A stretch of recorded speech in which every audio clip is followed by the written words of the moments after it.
The 4 skills every mentor needs. Hey, I'm Chris Cooper. This is businessisgood.com. And whether you are a business coach or a business mentor, or you're a manager or a CEO, these are 4 skills that you need to lead the people who are following you to make your business great or to make their own great. I own the largest mentorship practice in the world for gym owners. There are over 900 gyms currently in our program, each with their own one-on-one mentor. And these mentors are trained and they're drilled and they're tested and they're taught nonstop. They're quizzed on our material, but more importantly, they're taught how to mentor and coach someone. When I started mentoring other people, I didn't have any of these skills and I didn't know how to get them. I didn't even know that I needed them. But as I got better, I became obsessed with developing myself as a mentor and sharing these lessons with my team. So even if you're not a business coach, these will help you lead your clients, lead your team, and anybody else who seeks your guidance.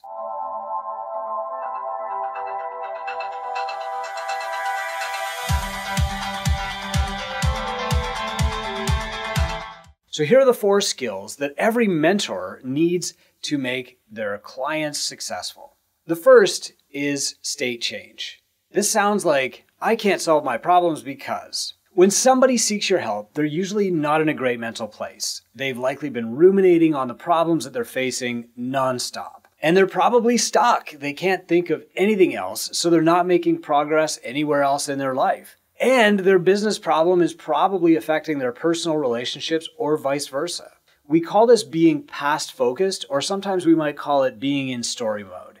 When somebody's in this state, no advice that you give them will help them. You have to get them out of that rut, or you'll spend your time with them listening to them just repeat their story over and over. You're not a therapist. Your job is to keep them moving forward, but first you have to stop them from moving backward.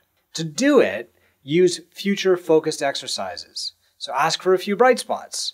Ask them where they'd like to be a week from now. Find some small wins for them. Show them their progress over time. Pick any one of those tactics, interrupt their storytelling mode, and then pivot to the next step, which is diagnosis. Diagnosis means you have to be good at figuring out what their actual problem is. So now you turn to their business metrics. How's their revenue? How's their profit? How's their ARM? Is their length of engagement slipping? You need to become a scientist now. So examine their situation as objectively as you can. Instead of asking, why do you think this is happening? Which will lead to further rumination. You need to take the lead.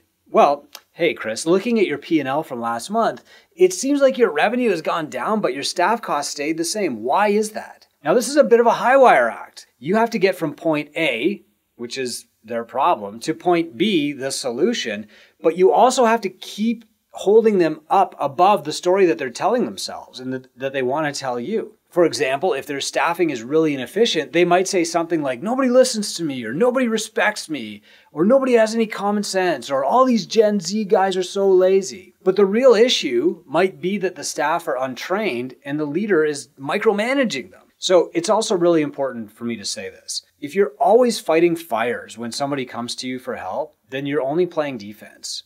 A good mentor gets their client out of rumination and back to working on their plan as quickly as possible. If short-term problems have to be solved first, then get to the root of that problem and solve it, but don't let their short-term problems distract you from the overall goal. The third skill every mentor needs is the skill of prescription.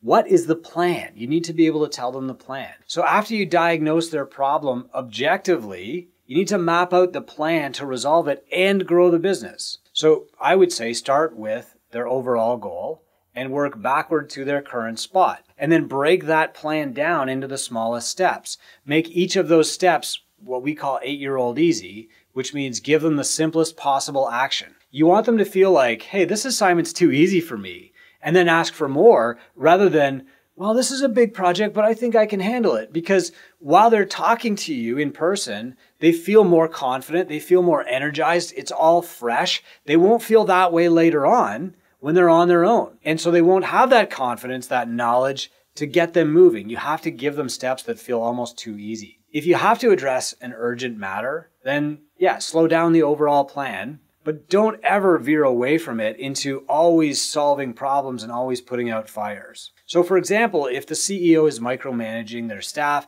then they might need to write a staff playbook. And this will improve the delivery of the service and their product, right? And it's a big project, but it can derail the CEO from growing the company. So a good mentor would give them a good template to start from with maybe a few blanks to fill in. And then they'll break the process of writing the playbook into tiny steps like, hey, Jim, tomorrow when you get out of your car, carry a notepad and record all the little things that you're doing while you're opening your bakery in the morning. That's your opening checklist. And then put that in your playbook. And then move on to your marketing plan for the next hour. Do your CEO work. And then when you're closing the bakery tomorrow night, record all the little things that you do when you're closing the bakery. And that's your closing checklist. Put that in your playbook. Now this way, the CEO is fixing their current problem while they're still working on the plan to grow the company. And because they're making progress, they'll feel like they have momentum instead of feeling stuck. But you have to make it sometimes 8-year-old easy for them. The fourth skill I want to talk about is the skill of follow-up. Did they do the action? So most of your clients don't need more knowledge. They need to act on what they already know. Newer mentors will often say something like, oh, hey, one more thing at the end of the call, or hey, while I've got you when you're meeting in person. And then they'll bomb the client with more work or a podcast to download or some new book to read. And this is a mistake. So imagine the example that I used above, the bakery CEO.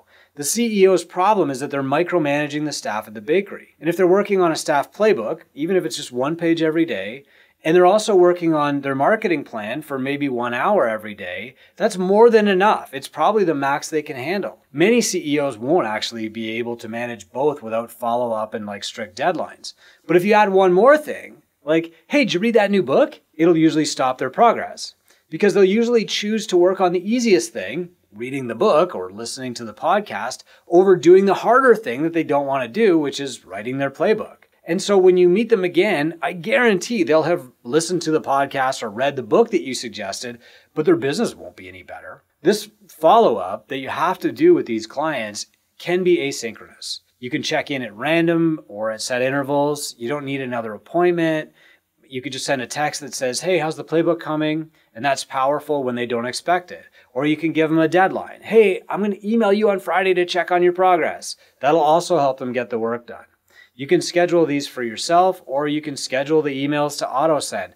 But the more they're struggling, the more they need you to walk with them. Good mentors are empathetic scientists. They've been in the client's shoes, but they know how to get those shoes moving forward instead of just sitting in the mud. More than knowledge, mentors need skills to get their client to their goal. And these skills require practice, but ultimately, they are our job. I hope this helped you as a CEO, as a leader, as a business coach or mentor. If they did and you'd like to talk more, please go to businessisgood.com. That will take you to our website. You can read our blogs. You can also choose to join our community of CEOs and founders worldwide. I'm Chris Cooper. This is Business is Good. And I hope these skills make you a better leader, whoever your followers might be.